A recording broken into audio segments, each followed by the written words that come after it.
많이 또 이렇게 기도해 주시고 또 도움이 필요하신 분들은 많이 이용해 주시면 감사하겠습니다.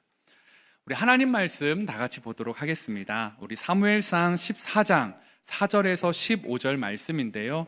우리 구약성경 427페이지입니다. 우리 다 같이 자리에서 일어나셔서 저와 여러분이 한 절씩 교독하도록 하겠습니다.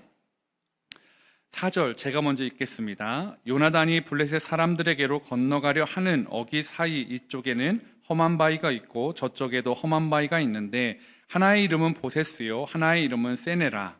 한 바위는 북쪽에서 믹마스 앞에 일어섰고 하나는 남쪽에서 게바 앞에 일어섰더라. 요나단이 자기의 무기를 든 소년에게 이르되 우리가 이 할례받지 않은 자들에게로 건너가자. 여호와께서 우리를 위하여 일하실까 하노라. 여호와의 구원은 사람이 많고 적음에 달리지 아니하였느니라. 무기를 든 자가 그에게 이르되 당신의 마음에 있는 대로 다 행하여 앞서가소서. 내가 당신과 마음을 같이하여 따르리이다. 요나단이 이르되 보라 우리가 그 사람들에게로 건너가서 그들에게 보이리니 그들이 만일 우리에게 이르기를 우리가 너희에게로 가기를 기다리라 하면 우리는 우리가 있는 곳에 가만히 서서 그들에게로 올라가지 말 것이요.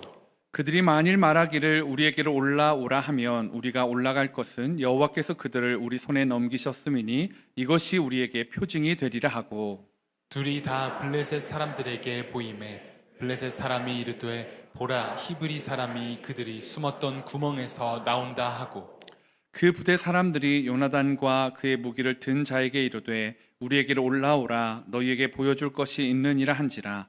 요나단이 자기의 무기를 든 자에게 이르되 나를 따라 올라오라 여호와께서 그들을 이스라엘의 손에 넘기셨느니라 하고 요나단이 손발로 기어 올라갔고 그 무기를 든 자도 따랐더라.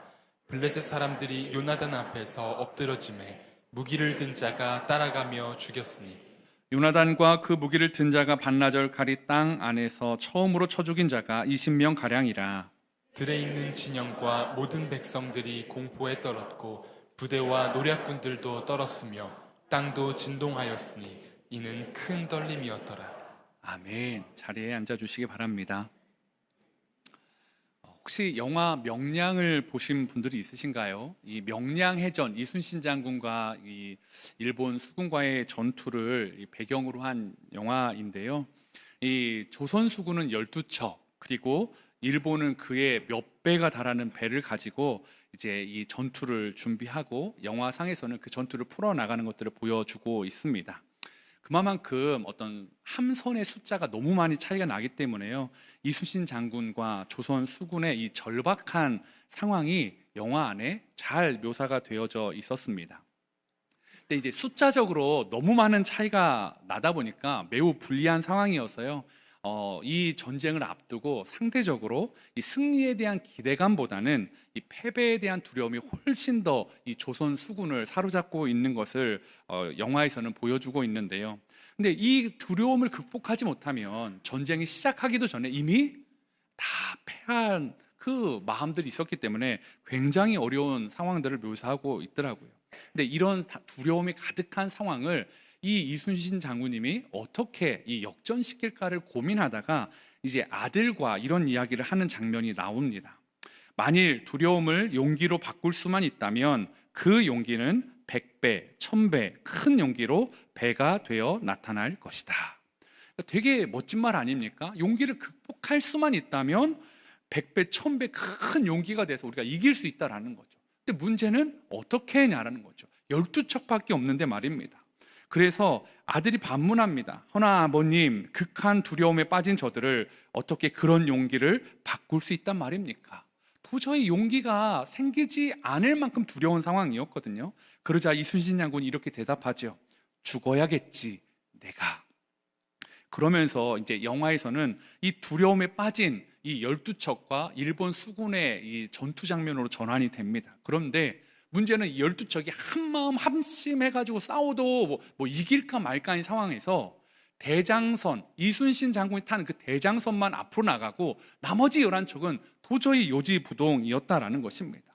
그래서 12대 12척과 뭐 130척이 넘는 그런 전투가 아니라 1대 다수의 싸움이 벌어지게 되어버렸습니다. 그러니까 그 전쟁의 처절함은요, 영화를 보신 분들은 아마 아실 겁니다. 정말 그 한 대가 이게 전쟁, 나라의 명운을 걸고 싸우는데요, 정말 마음이 힘들더라고요. 그러면서 그 뒤에 있는 11척을 보면서 제가 막 욕을 마음으로, 저러면 안 되는데, 빨리 가야지 뭐. 결과는 다 아는데 왜 그런 거 있지 않습니까? 그렇게 하게 되었습니다. 그런데 그렇게 그 대장선과 그 곳에 타고 있는 이순신 장군과 많은 병사들이 분투하다 보니까 그걸 지켜보는 나머지 11척에서 어느 순간 두려움이 용기로, 두려움이 분노로 바뀌어가는 걸 보게 됩니다. 그래서 한 척, 두 척이 계속 전선에 합류하게 되었습니다. 그리고 영화는 그 조선 수군의 승리로 대막을 이제 마무리를 하게 되죠. 그러면서 저는 이게 그냥 단순히 해전이 아니라 이 마음을 이야기하는구나라는 것을 제가 영화에서 느끼게 되었습니다. 이 감독이 말하는 이 명량해전은요, 일본군과의 싸움 이전에 이 두려움과의 싸움이었다라는 것을 제가 한 번 더 생각해 보게 되었습니다. 그리고 이러한 두려움과의 싸움은요, 우리 신앙생활에서도 여전히 동일하게 나타나고 있다라는 것입니다. 여러분은 어떠십니까? 여러분의 신앙생활에 두려움이 찾아올 때 여러분들은 어떻게 그 두려움을 극복해 가십니까? 어떻게 오늘 이순신 장군처럼 혹시 이렇게 고백하고 있는 건 아닙니까? 죽어야겠지, 나는 날마다 죽노라, 뭐 이렇게 하면서 좀 극복하시나요? 저는 그 말씀도 참 좋은데요, 오늘 이 사무엘서 14장을 통해서 우리가 어떻게 두려움 가운데 있는 사람이 어떤 모습을 보여줘야 되는지를 좀 여러분과 이야기를 해보려고 합니다. 현재 이스라엘도 마치 이 명량해전을 앞두고 있는 조선 수군처럼요, 정말 바람 앞에 등불처럼 위기에 위태로운 상황 아닙니까? 병거가 3만이고 마병이 6천이고 바다의 모래알처럼 그렇게 많은 군사들이 밀려오는 블레셋 앞에 그 침공 앞에 이스라엘 백성들은 도망가기 급급했습니다. 그래서 남아있는 병력이라고는 사울이 데리고 있었던 600명이 최후의 보루가 되었습니다. 그리고 그 600명조차도 싸움을 위해서 있는 것이 아니라 도망치고 밀려서 오늘 성경에 보니까 기브아의 변두리에 머물고 있게 되었습니다. 그러면 이미 싸움은 시작되었습니다. 그리고 백성들은 군사는 훨씬 더 시작할 때보다 줄어들었습니다. 그리고 지리적인 이점도 다 빼앗겼습니다. 그렇다면 이길 수 있는 확률이 줄어들면 줄어들었지 더 커진 상황은 아닐 거라는 것입니다. 그런데 이러한 이유는 오늘 이 명량해전의 조선 수군처럼 사울과 이스라엘 백성과 그리고 요나단에게도 두려움이 있었다라는 거죠. 아마 오늘 이 말씀을 보면서 사울 두려움 있었겠지, 이스라엘 백성 두려움 있지, 근데 요나단? 목사님이 요나단은 거기서 좀 빼줘야 되는 건 아닙니까? 오늘 14장에서 요나단의 전과가 눈부신데요, 오늘 요나단이 오늘 이 블레셋을 향해 나아가는 모습이 정말 상상 이상인데요, 요나단도 두려워했을까요? 오늘 이 부분들을 한번 먼저 살펴보기를 원합니다. 오늘 본문에서 요나단은 자기의 무기 든 종자 소년 한 명과 블레셋을 공격하는 모습이 보여주고 있습니다. 그러니까요, 이런 거예요. 모래알처럼 많은 블레셋 사람들 앞에, 군사들 앞에 모래알 2개가 돌격 앞으로 하는 겁니다. 여러분, 모래알 2개가 해변에 가가지고 막 던진다고 생각해 보십시오. 어떻게 되죠? 그냥 어디에 있는지 알아볼 수가 없어요. 이게 원래 있던 모래인지 아니면 뭐 내가 던진 모래인지 알아볼 수가 없습니다. 요나단과 요나단의 무기 든 이 소년이 돌격한다라는 것은 그냥 그 수많은 모래알과 같은 블레셋의 용사들 앞에 사라져버리는 그런 일들이 당연히 생각되어지는 것 아니겠습니까? 그런데요, 요나단은요, 그 당연한 결과를 당연함으로 받아들이지 않고 자신의 종자와 함께 그 모래알과 같이 많은 블레셋 군대 앞에 돌진하고 있다라는 거죠. 그리고 오늘 말씀에 보면 그 결과는 우리가 상상했던 것과는 전혀 다른, 요나단이 오히려 수많은 해변의 모래알과 같은 그 모래들을 다 흩어버리고 다 움직이고 다 깨트리는 그런 결과를 만들어낸다라는 것입니다. 그러면 목사님, 요나단은 두려움을 모르는 거잖아요. 요나단은 용기 있는 거네요. 그렇게 물으실 수도 있을 것입니다. 그런데 저는 오늘 말씀을 보면 볼수록 요나단도 두려움이 없는 사람, 두려움의 감정을 못 느끼는 사람이 아니라 두려움을 용기로 나쁜 사람이다라는 생각을 계속하게 되었습니다. 혹시 여러분 안에는 그리스도인, 예수를 믿는 사람들에게는 이 두려움의 감정이 있어야 된다고 생각하십니까? 아니면 예수를 믿는 사람에게는 두려움의 감정은 필요 없다라고 생각하십니까? 여러분은 어떻습니까? 예수 믿는 분에게는 두려움이라는 게 있어야 되나요? 없어야 되나요? 예수를 믿는데 두려움이 있으십니까? 다시 한번요. 여러분, 예수를 믿는 분들에게 두려움이 있어야 되나요? 없어야 되나요? 있어야 되죠. 제가 있습니다, 여러분. 지난 한 주도 두려운 일들이 있었습니다. 여러분들도 사실은 있잖아요. 있으셨잖아요. 여러분, 오늘 요나단이요, 이 모습을 보면서 우리는 이렇게 생각해요. 예수를 믿으면 두려움이 있으면 안 돼. 두려움은 불필요한 감정이야 라고 생각한다는 거죠. 심지어 어떤 분들은 이렇게 생각합니다. 두려운 마음은 나쁜 마음이야. 믿음의 사람이 가져서는 안 되는 마음이야. 두려움은 미워해야 합니다. 그래서 두려움은 싫어. 이건 있으면 안 돼. 나는 지금 신앙으로, 믿음으로, 예수 이름으로 강력하게 무장할 거야. 그리고 그 두려움을 싫어하죠. 그리고 심지어는 두려움이 찾아오는 걸 두려워합니다. 나한테 두려움이 오면 안 돼 라고 말입니다. 그러나 두려움은요, 믿는 사람, 믿음의 사람들 누구나, 모든 사람들이 갖는 당연한 그리고 소중한 감정이다라는 거죠. 여러분, 두려움도요, 믿음의 사람에게 소중한 감정이라는 걸 여러분 동의하십니까? 목사님, 그것까지는 아닌 것 같아요. 우리에게 두려움이 있지만 그게 어떻게 소중한 감정입니까? 제가 그 두려움들을 한번 좀, 소중한 두려움들을 좀 이야기해 보도록 하겠습니다. 여러분, 여호수아를 보니까요, 여호수아가 약속의 땅에 처음 들어갈 그 앞둔 여호수아 1장에 그의 마음이 어떤 마음이었냐 보니까 하나님이 여호수아에게 처음 말씀을 주신 게 이거였습니다. 강하고 담대하라, 두려워하지 말며 놀라지 말라. 이 말은 여호수아에게 무엇이 있다라는 겁니까? 두려운 마음이 있었다라는 거죠. 놀라는 마음이 있었다라는 것입니다. 즉 여호수아에게도, 믿음으로 약속의 땅을 정복해야 되는 여호수아에게도 지금 두려운 마음이 있었다라는 거죠. 즉, 이 사람도 있구나. 그러면 베드로는 어떻게 말했을까? 베드로전서 2장 17절인데요. 한번 같이 읽겠습니다. 시작.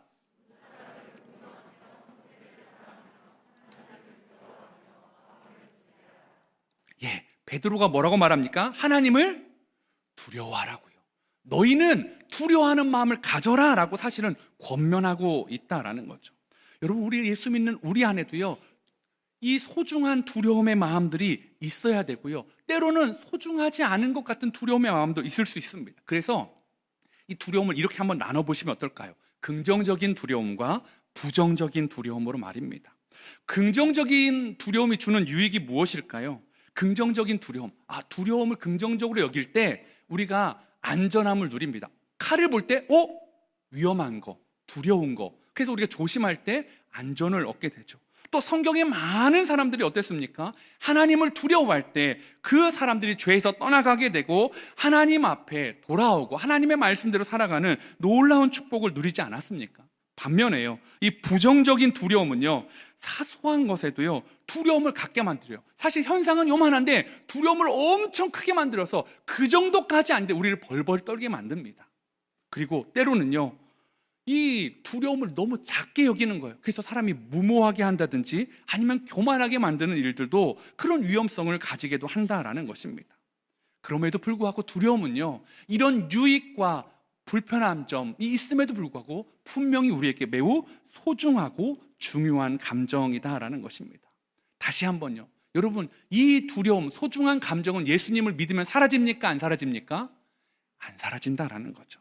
그러면 만약에 예수를 믿으면 두려움이 떠나간다면, 예수를 믿은 다음에는 우리 안에 두려움이라는 감정이 없어야 되는데, 여호수아도, 베드로도, 바울도, 많은 성경의 위인들도, 심지어는 저와 여러분 안에 오늘 아침에도, 어제도, 지난 한 주도 내내 우리 안에 두려움, 괴롭히는 두려움들이 있지 않았습니까?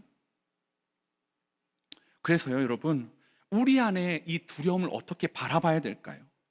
만약에 이 두려움이 만약에 물리치고 없어진다면 다시는 두려움이 우리를 괴롭히지 않아야 되는데 매번 찾아옵니다. 내일도 찾아올 겁니다. 모레도 우리를 두려움이 찾아올 겁니다. 무언지는 알 수 없지만 두려움들이 우리를 불안하게 할 수 있다라는 거죠. 그래서요, 예수님 때문에 두려움이 깨끗이 사라지는 게 아니에요. 두려움 속에서도 흔들리지 않는 것, 그것이 예수를 믿는 사람들의 놀라운 능력이다라는 것입니다. 또 무엇입니까? 두려움이 있지만 예수를 의지하고 두려움과 함께 있으면서도 괜찮아라고 느낄 수 있는 것, 그것이 예수 믿는 사람들의 특권 아닙니까? 여전히 불안하고 두렵지만 예수님 때문에 그 두려움이 작은 문제로 여겨지는 것, 그것이 이 예수 믿는 사람들의 놀라운 은혜다라는 것입니다. 그러므로 우리는 두려움을 없애버리는 것이 아니라 두려움을 정확하게 바라보는 거죠. 예수님을 통해서, 능력을 통해서, 사랑을 통해서, 하나님을 통해서 바라보기를 원합니다. 오늘 요나단도요, 병거와 마병과 모래알과 같은 군대가 두려웠을까요? 안 두려웠을까요? 두려웠습니다.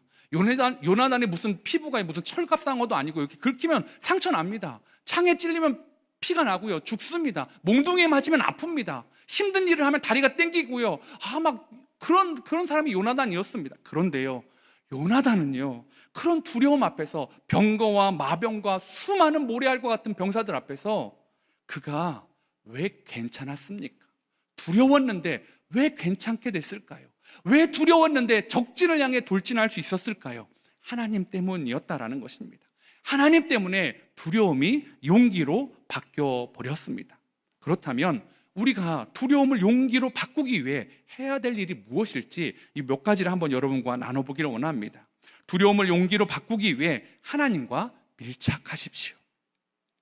이 밀착이라는 단어를 사전적인 의미로 보니까요, 빈틈없이 단단히 붙음이다라는 뜻과요, 서로의 관계가 매우 가깝게 됨이라는 뜻을 가지고 있더라고요. 여러분, 왜 요나단은요 하나님과 밀착했을까요? 하나님과 빈틈없이 단단히 붙었을까요? 무엇으로 붙었을까요? 무엇을 가지고 하나님께 붙어 있을 수 있었을까요? 저는 그 힌트를 오늘 말씀 6절에서 한번 찾아보기를 원합니다. 한번 6절을 한번 찾아볼까요? 시작.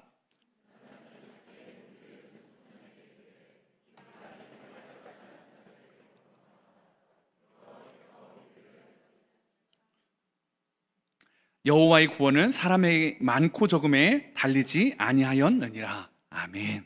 여기 보니까요, 요나단은 이번 전쟁을 숫자 대 숫자, 아니면 무기의 우위로 보고 있지 않다라는 거죠. 오늘 요나단이 뭐라고 하냐면, 이 할례 받지 않은 자들에게로 건너가자.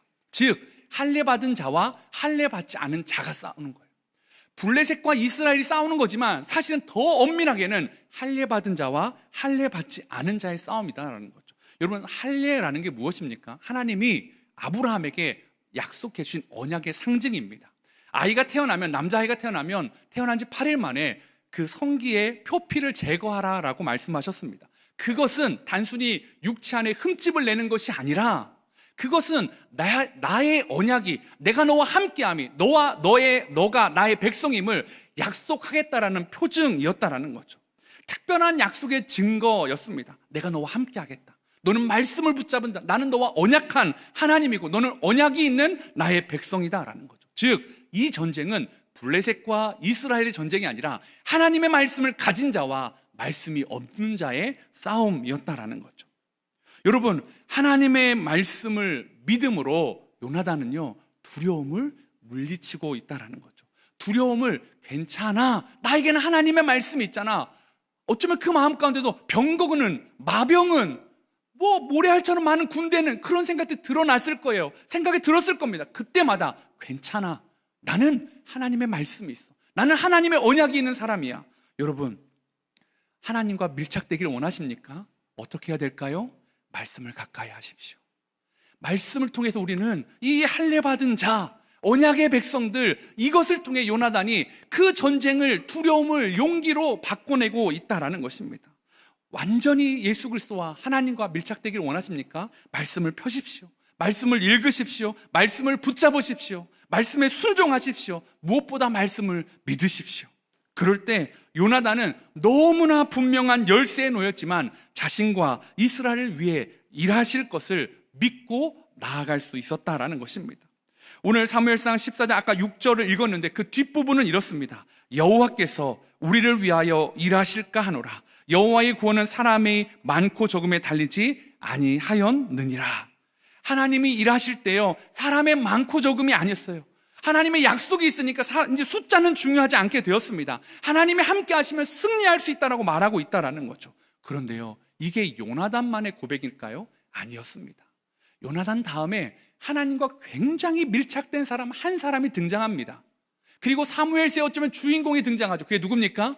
다윗입니다. 하나님과 밀착된 다윗, 그 고백이 요나단과 너무 똑같습니다. 사무엘상 17장 26절에 이렇게 말합니다. 다윗이 곁에 서 있는 사람들에게 말하여 이르되 이 블레셋 사람을 죽여 이스라엘의 치욕을 제거하는 사람에게는 어떠한 대우를 하겠느냐? 이 할례 받지 않은 블레셋 사람이 누구이기에 살아계시는 하나님의 군대를 모욕하겠느냐? 여러분, 다윗도 그 큰 골리앗을 볼 때 엄청 큰 용사네? 싸움 잘하겠네가 아니라 나와 저 사람은 전쟁 영웅과 목동의 싸움이 아니라 할례 받은 자와 할례 받지 않은 자, 하나님의 언약을 붙잡은 자와 하나님의 언약이 없는 자의 싸움으로 보고 있다라는 거죠. 요나단의 관점과 비슷하지 않습니까? 또 연이어서 17장 45절에 다윗이 블레셋 사람에게 이르되 너는 칼과 창과 단창으로 내게 나아오거니와 나는 만군의 여호와 이름 곧 네가 모욕하는 이스라엘 군대 하나님의 이름으로 네게 나아가노라. 여러분, 하나님과 밀착된 사람들의 고백이 이렇습니다. 여러분, 우리가 일상을 살아갈 때 하나님과 밀착되었다면 우리가 하는 것, 나는 하나님의 백성인데 내가 어떻게 살아야 되지? 나는 하나님의 사람인데 내가 무엇을 두려워해야 될지 분명히 보여주고 있다라는 것입니다. 요나단은 그렇다고 그러면 믿음이 있으니까 그냥 막무가내는 아니었습니다. 요나단은 그 약속을 붙잡은 백성으로서 내가 어떻게 해야 되는지를 하나님께 또 묻습니다. 하나님, 가야 됩니까? 멈춰 서야 됩니까? 오늘 말씀 사무엘상 14장 10절에 이렇게 묻습니다. 그들이 만일 말하기를 우리에게로 올라오라 하면 우리가 올라갈 것은 여호와께서 그들을 우리 손에 넘기셨음이니 이것이 우리에게 표징이 되리라 하고. 요나단과 이 무기 든 소년이요, 그 모레알과 같은 병사들 향해 나아갈 때 물어봤습니다. 하나님의 약속이 있지만 하나님, 해야 됩니까? 말아야 됩니까? 우리의 몸을 드러내겠습니다. 저 모레알과 같은 병사들 앞에 모레알 2개를 드러내겠습니다. 그때 하나님이 저들을 우리 손에 붙여주신다면 저들이 우리에게 올라오라고 말씀하십시오. 만약에 이게 하나님의 뜻이 아니면 그들이 야, 니네 거기 있어, 내가 내려갈게 라고 말하시면 하나님, 우리가 피하겠습니다 라고 말하고 있다라는 거죠. 무엇을 보여주고 있습니까? 요나단은 하나님의 약속을 붙잡은 그 정체성의 사람으로서 말씀을 계속 하나님께 말씀을 묻는 겁니다. 뜻을 구하는 겁니다. 그래서 하나님과 밀착됨을 유지하고 있다라는 거죠. 사랑하는 성도 여러분, 여러분은 어떻게 하나님과의 밀착됨을 유지하고 있으십니까? 그리고 이 밀착된 요나단은요, 이 전쟁을 대하는 태도가 완전히 다릅니다. 그리고 사울과는 완전히 다른 모습을 보여주고 있죠. 하나님과 밀착될 때 요나단은 두려움을 용기로 바꿨고, 하나님과 멀어져 밀착되지 않을 때 사울은 두려움으로 알고 도망가고 있습니다. 그래서요, 성경은요 계속해서 하나님과 밀착되라, 하나님과 가까이 하라, 하나님과 가까워져라 라고 말씀하고 있습니다. 야고보서 4장 8절입니다. 하나님을 가까이 하라, 그러야면 너희를 가까이 하시리라. 시편 73편 28절에는 하나님께 가까이함이 내게 복이라, 내가 주 여호와를 나의 피난처로 삼아 주의 모든 행적을 전파하리라. 여러분, 하나님과 가까이 하라고, 하나님과 밀착되자고 주님은 계속해서 말씀하고 있다라는 것입니다. 그냥 단순하게 나 지난주에 좀 하나님과 가까웠는데 나 지난주에는 하나님과 좀 멀어졌던 것 같아, 이런 느낌적인 느낌 말고요, 그냥 추상적인 느낌 말고요, 하나님과 가까이함을 분명히 보여주셨습니다. 무엇으로요? 말씀대로 살아가고 있니? 그럼 나랑 밀착된 사람이다. 말씀대로 살아가지고 있지 않니? 그럼 나랑 너는 좀 멀어져 있는 거구나 라고 말씀하고 있다라는 것입니다. 기분으로 느끼지 마시고요, 한번 점검해 보십시오. 나는 얼마나 하나님의 말씀을 순종하고 있는가? 나는 얼마나 하나님의 말씀을 묻고 있는가? 따르고 있는가? 그 말씀에 순종하여 가고 멈춰섬을 정하고 있는가? 그렇게 했을 때 하나님이 요나단에게 이런 칭호를 허락해 줍니다. 사무엘상 14장 45절에 백성이 사울에게 말하되 이스라엘의 이 큰 구원을 이룬 요나단이 죽겠나이까? 결단코 그렇지 아니하니이다. 여호와의 살아계심을 두고 맹세하옵나니 그의 머리털 하나도 땅에 떨어지지 아니할 것은 그가 오늘 하나님과 동역하였음이니이다. 이니이다 하여 백성이 요단을 구원하여 죽지 않게 하니라. 여러분, 두려운 상황이에요. 이스라엘과 백성들에게는 하나님을 의심하고 도망치는 결과를 만들었다면 요나단은요, 어떤 결과를 만들었습니까? 그 두려운 상황이 하나님과 동역하는 그 시간들을 만들어 주었다라는 것입니다. 사랑하는 우리 성도님들 두려운 시간들 많이 갖고 있지 않습니까? 그 시간들이 어떤 시간입니까? 하나님으로부터 도망가는 시간입니까? 아니면 하나님과 동역하는 시간입니까? 교회 다니시는 분들 중에 종종 다른 육체적인 질병이나 물질에 대해서는 그래도 좀 잘 버티시는데요, 이 마음의 질병, 공황장애나 우울증이나 이런 정신적인 질병에 대해서는 굉장히 힘들어하는 분들을 봅니다. 왜요? 내가 예수를 믿는데 어떻게 내 마음에 그런 나쁜 생각들이 들어올까? 내가 예수를 믿는데 어떻게 내 안이 우울증에 지배될 수 있을까? 내 안에 어떻게 공황장애가 이렇게 나를 괴롭힐 수 있을까? 여러분, 그렇게 생각하시는 분도 있다면요, 여러분, 하나님을 믿는데 병이 안 사라지면 여러분은 어떻게 하시겠습니까? 하나님을 믿는데 우울증이 떠나가지 않아요. 공황장애가 떠나가지 않습니다. 그럴 때요, 여러분, 예수님을 믿는 사람에게요, 두려움은 있을 수 있나요, 없나요? 있습니다. 그런데요, 예수님을 믿는 사람에게도 공황장애가 올 수 있습니다. 예수님을 믿는 사람에게도 우울증이 빠질 수 있습니다. 그런데 그 시간, 기도해도 잘 낫지 않는데요, 그 시간이 누군가에게는 하나님께서 멀어지는 시간, 하나님께서 도망치는 시간인 반면에 하나님과 밀착된 사람은 어떤 시간입니까? 하나님과 동역하는 시간입니다. 그 아픈 마음을 가지고, 그 아픈 상처를 가지고, 물질의 어려움을 가지고, 관계의 어려움을 가지고 어떻게 해요? 하나님과 동역하고 하나님의 일하심을 만들어낸다라는 것입니다. 사랑하는 성도 여러분, 두려움이 잘 사라지지 않으십니까? 그런데 예수님 때문에, 하나님 때문에 조금씩 괜찮아지고 있습니까? 그렇다면 여러분은 하나님과 점점 밀착되어져 가고 있다라는 것입니다.